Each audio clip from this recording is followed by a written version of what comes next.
Hey there, history fanatics, and welcome back to History Gone Bonkers. If you're tired of dry textbooks and dusty dates and you're craving stories that are as wild as they are true, then you've absolutely come to the right place. Today, we're diving headfirst into the life of a man so extraordinary, so brilliant, and frankly, so utterly bonkers. He makes modern-day influencers look like, well, just people trying too hard. We're talking about the undisputed OG American icon, the ultimate polymath, the quintessential Enlightenment thinker, the man who tamed lightning and charmed kings, Benjamin Franklin. And what little money he had, and headed for Philadelphia. Franklin was a man who looked at the world around him and constantly thought, how can I make this better? How can I make this work better? Forget Silicon Valley and modern tech startups. This was 18th century innovation at its finest, powered by one man's insatiable curiosity and a healthy disregard for what was considered normal. In 1752, Franklin, convinced that lightning was indeed electricity, decided to prove it. He literally flew a kite into a lightning storm, with a metal key attached to the kite string to draw electricity from the sky. This wasn't just a novelty. It was a musical instrument made of a series of spinning glass bowls, nested inside each other, played by moistening your fingers and touching the rims. This was a monumental task. France was a traditional enemy of Great Britain, but officially supporting the American rebels meant risking another costly war. It produced hauntingly beautiful, ethereal tones. Famous composers like Mozart and Beethoven even wrote music for it. He mingled effortlessly at intellectual salons, charmed countesses with his wit, and even let them kiss his cheek as a sign of affection. He leveraged his fame as a scientist, too, demonstrating experiments and discussing philosophical ideas. His personal life, for one, was unconventional, shall we say.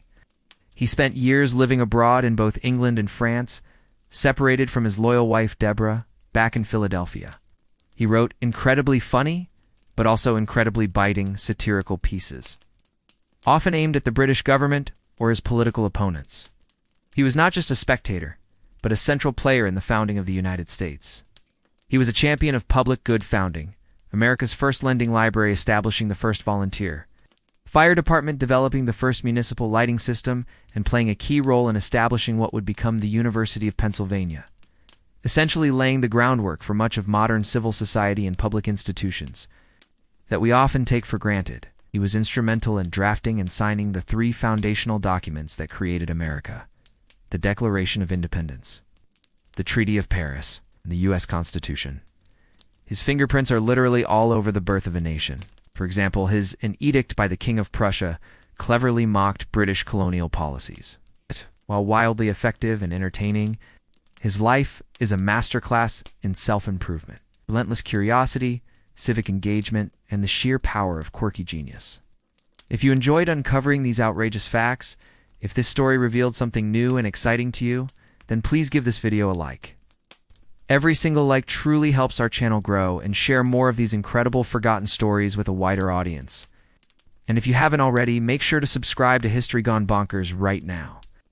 And join our growing community of history enthusiasts. We are just getting started uncovering the wildest, most fascinating corners of the past.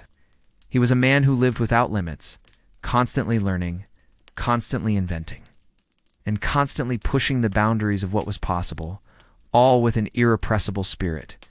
He truly embodied the American spirit of ingenuity and self-reliance, always with a delightful side of bonkers originality.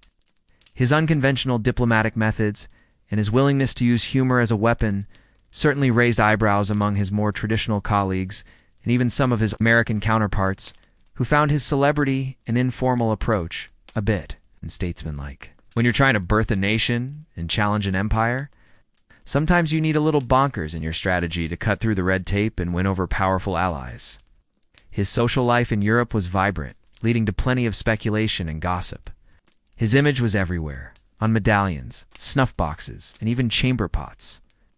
While a product of his time, Franklin's perspective significantly evolved over his lifetime. He initially owned slaves, which was a common practice among wealthy Americans of his era. However, through his scientific observations, his Enlightenment ideals of liberty, and perhaps most profoundly, his growing moral conviction, he came to view slavery as a barbaric institution, He became a staunch and vocal abolitionist in his later years, serving as the president of the Pennsylvania Abolition Society and actively petitioning the U.S. Congress to end the practice. This intellectual and moral evolution, from slave owner to passionate abolitionist, is a fascinating and crucial part of his story, showcasing his profound capacity for growth and change even late in life. He became a sensation, a hero in the eyes of the French public, and this widespread popularity was a key part of his diplomatic strategy. He famously shed the formal attire, arriving in Paris in a simple brown suit, and most strikingly, wearing a plain fur hat, which quickly became his iconic look. He spoke plainly, often used homespun wisdom, and absolutely captivated the French elite, especially the ladies. Think about that for a second. A revolution fought primarily on the battlefields was also won in the drawing rooms and salons of Paris. All thanks to Benjamin Franklin's unique brand of diplomatic finesse and utterly unconventional magnetism.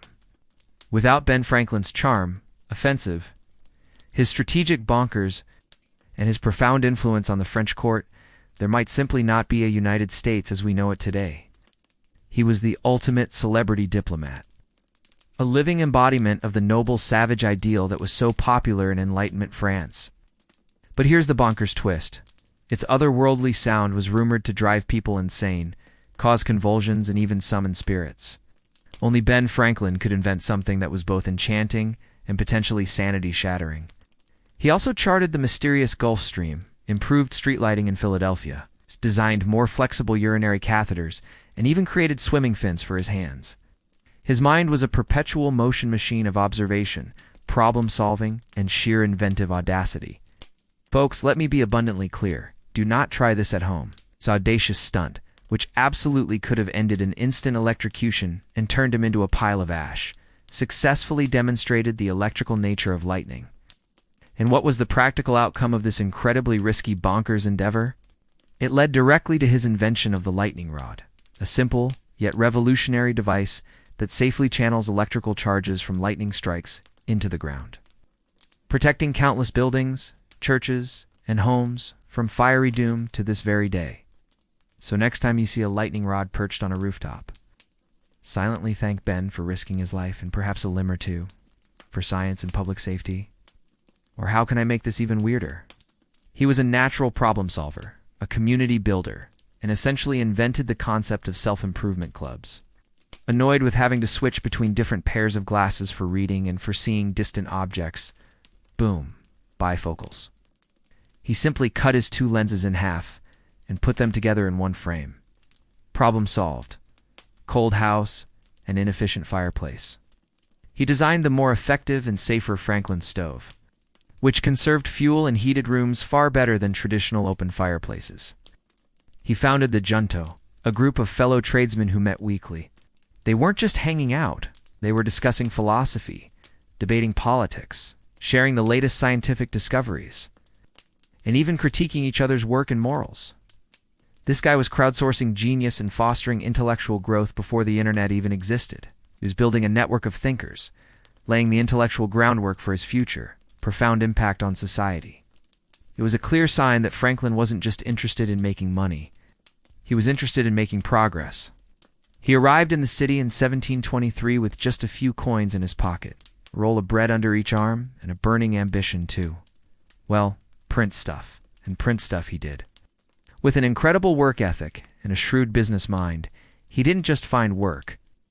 He built a wildly successful printing empire. He started by working for others, learned the trade inside and out, then opened his own shop. He began churning out newspapers like the Pennsylvania Gazette, and famously, his wildly popular Poor Richard's Almanac, filled with witty sayings, practical advice, and weather predictions. He was printing, publishing, and profiting faster than you can say a penny saved is a penny earned. He became one of the wealthiest men in Philadelphia, and he did it all himself. For most people, the name Benjamin Franklin probably conjures up a few familiar images. That stern-looking face on the $100 bill, perhaps a caricature of him flying a kite in a thunderstorm, or maybe a vague memory of him signing some important historical documents.